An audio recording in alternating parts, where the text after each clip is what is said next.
Good morning. As of today, we are at 4,152 confirmed cases in Baltimore City, an increase of 676 over the last 7 days. I know I said this last week and I said it yesterday, and I'm going to say it again today. We are still under a stay-at-home order. Everyone needs to stay home unless you're going out for an essential reason. If you must go out for an essential reason, everyone should be wearing a face covering. This covering isn't for you, it is to protect everyone you come into contact with.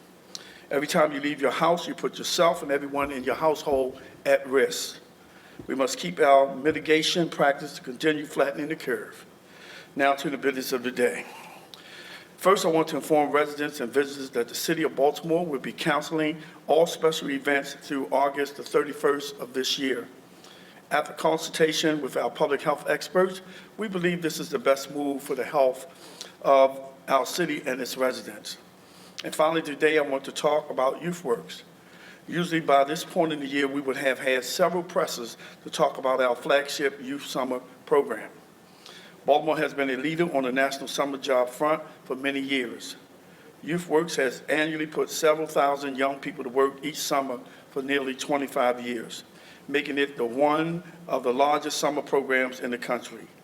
In 2020, Baltimore will lead again by providing an innovative virtual program. Thousands of households across the city count on YouthWorks to provide needed income for young people and their families. And now more than in years past, it is critical that we offer the program in some form this summer. Our communities have come to see the YouthWorks experience as a rite of passage for our young people who have earned it. We are responding despite the challenges the coronavirus has presented. Because we understand the importance of helping young Baltimore learn, grow, and advance this summer during this crisis, the Mayor's Office of Employment Development has been working with partners to develop a virtual work and educational experience that will allow youth to receive job readiness, career exploration, academic enrichment, and essential skills training through YouthWorks this summer. We are still raising money to operate the program, but I believe we have enough commitments now to say at least 4,000 youth and young adults 14 to 21 years of age will be offered 100 hours of employment, 4 hours per day for 5 weeks beginning July the 13th. At $11 an hour minimum wage, each could earn $1,100 in gross wages.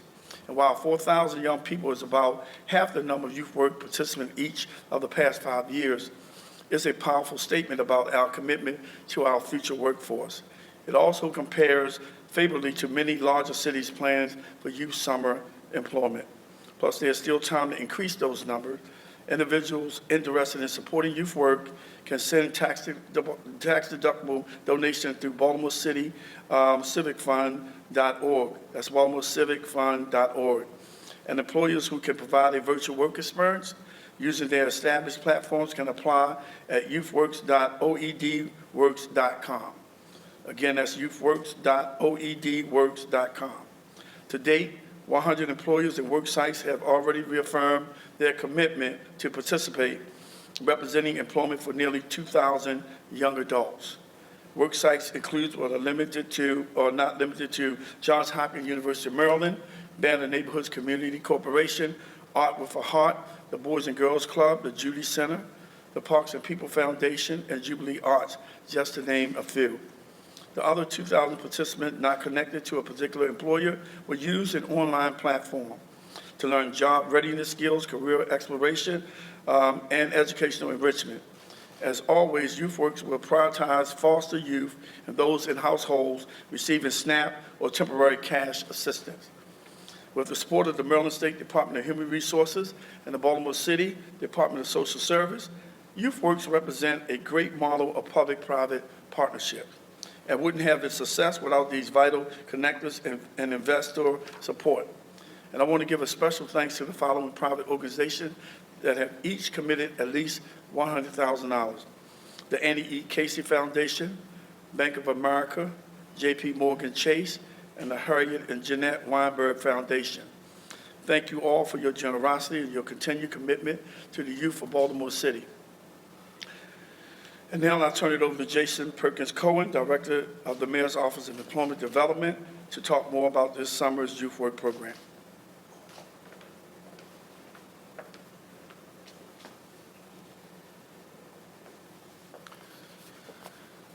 Thank you, Mayor Young. It's great to be with you today. I know you have press events every day, and I imagine that most of them start with a thank you. This one's a little different, and I want to recognize this moment. Between the challenges of running a summer jobs program virtually for the first time ever, and the dramatic loss in revenue that every city across the country has faced and is still facing, many cities are making the tough choice, the unpleasant choice, to not have a summer jobs program. Mayor Young, you didn't make that choice. I know you could have chosen otherwise. I know you have other priorities, but you stood with Baltimore youth, and you stood with YouthWorks as you have throughout your career. And they say you can tell a lot about a person when the chips are down, and you can tell who your friends are. And clearly, Mayor Young is a friend and advocate for Baltimore youth, and we need to recognize that. So again, thank you for this opportunity to offer critical programming to thousands of young people in our city. And I want to highlight 2 points that Mayor Young mentioned. 2 strategies. The first strategy is really the one we rely on every year, which is one of the real strengths of YouthWorks, which involves maintaining our partnership with existing work sites that this year will offer a virtual program.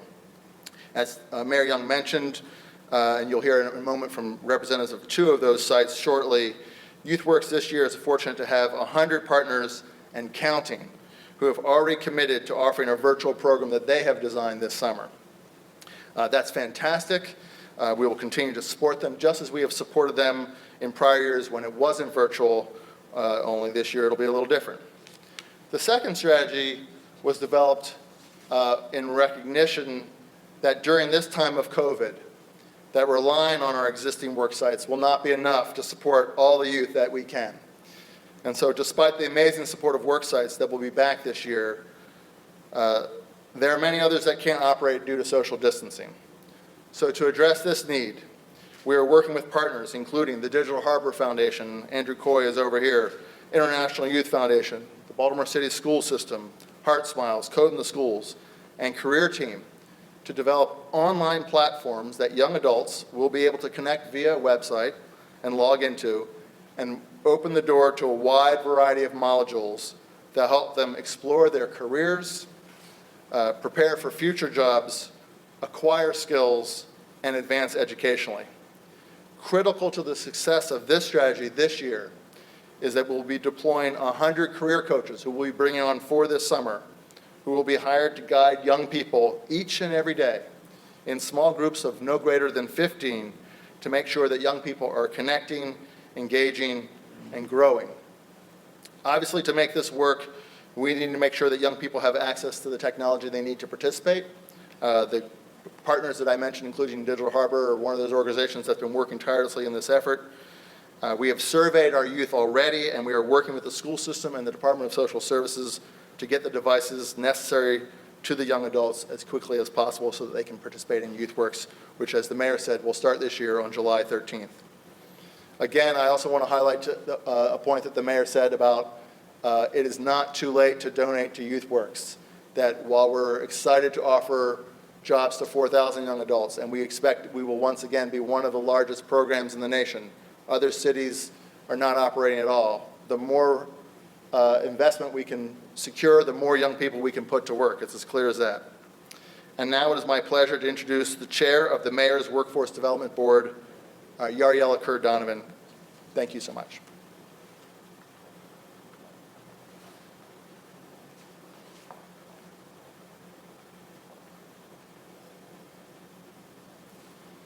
Good morning, everyone.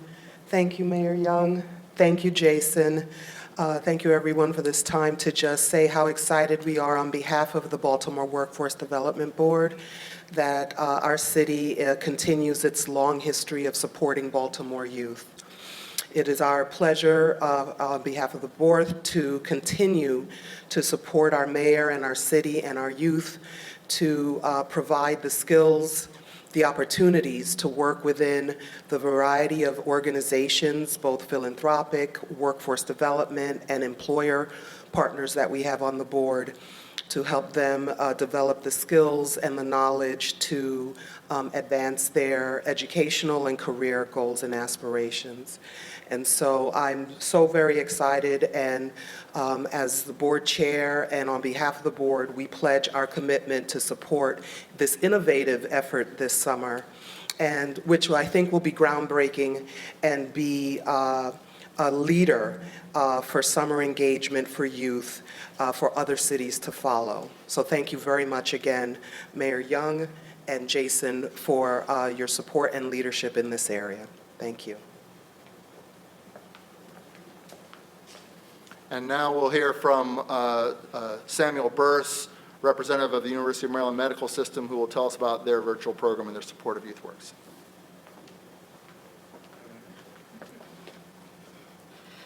First, thank you. Good morning, everyone. Thank you, Mayor Young, Jason, and Yariela for your continuous support for the YouthWorks program. As an anchor institution in West Baltimore, University of Maryland Medical Center is committed to serving the community that we serve. Through our virtual program, SAFE, Students Achieving Future Excellence, we will employ 100 young people to operate in 3 components: career exploration, professional development training, and a team service project. Through these projects, young people will have an opportunity to work within our targeted zip codes, looking at those 8 zip codes to identify those key health determinative of health that impacts those areas. And they will comprehensive work together to address those issues. And our goal is to help young people to see the importance of investing in their own community. So through this program, we are excited to continue to support the YouthWorks. We've been a proud partner of YouthWorks for over 15 years, and we're looking forward to hosting these young people this summer through our virtual program. So again, thank you so much, Jason, Mayor Young, and Yariela, for your continuous support, and I encourage other businesses to get out and support the YouthWorks program. So now we'll turn it back over to Mayor Young. Thank you. Okay, Jason, thank you, and thank you to all of you for the great work in pulling this critical program for our young people together in the most difficult of times. Now we'll take a few questions. I have multiple questions on multiple topics. Let's just start on YouthWorks. What last year was I think you were able to serve about 8,300 youth, I believe. You had like 15,000 initial applications, 11,000 that went through the process. What are the actual numbers at this stage? I really don't have that, but Jason might have those numbers. Thanks for the question. So this year, something a little bit over 11,000 young adults completed the first phase of YouthWorks, the registration process, and we were able to complete 8,000 verifications. That's the second stage in applying for a YouthWorks position. It's where we collect the documents to complete the I-9 form that's required by federal law. We had to discontinue that verification process because of COVID, so that would have been completed in March. So there are several thousand young adults who were not able to complete because of what's going on. And as the mayor mentioned, at this moment, we feel secure in offering 4,000 young adults a job, or we will be offering 4,000 young adults a job. And again, we hope that number will increase depending on funding availability. Obviously, the shutdown of restaurants has a huge impact on this effort. Am I correct? Yeah, the shutdown of businesses, restaurants, hotels, service institutions, all kinds of businesses mean, one is that they're no longer able to support YouthWorks by hiring a young person, and that's just something we all have to deal with. It also has impacted our revenue because some are not able to make the contribution they were in previous years. Mayor, you made a statement at the very beginning about canceling all special events through August 31st. Can you provide more detail about that? Does that include fireworks? Well, does that include festivals? That includes everything. Fireworks, it includes the artscape, and also it includes the AFRAM.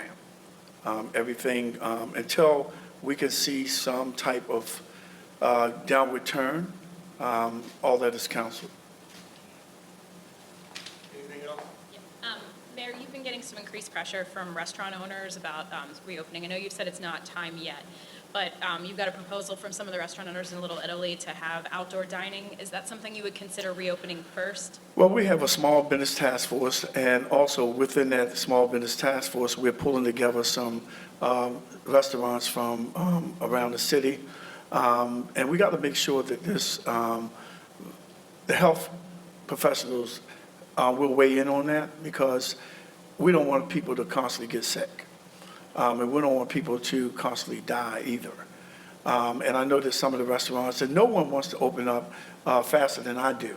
And that's what I want people to understand, because this coronavirus has affected all of us, my family, me as well.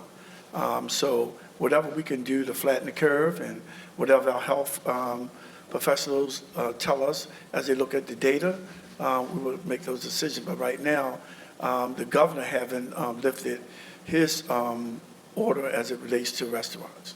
So if they open, they're breaking the law. Can I follow up? Just, Bobby, Watch it. obviously, it's May 20th. Are you going to at all have the possibility of reconsidering the special event decision if trends start to go in the right direction? Jane, you know, it's always a possibility to take a second look at something, and I am open to that. But I will also be guided by our health professionals and the data that they provide to tell us whether it's safe to do that.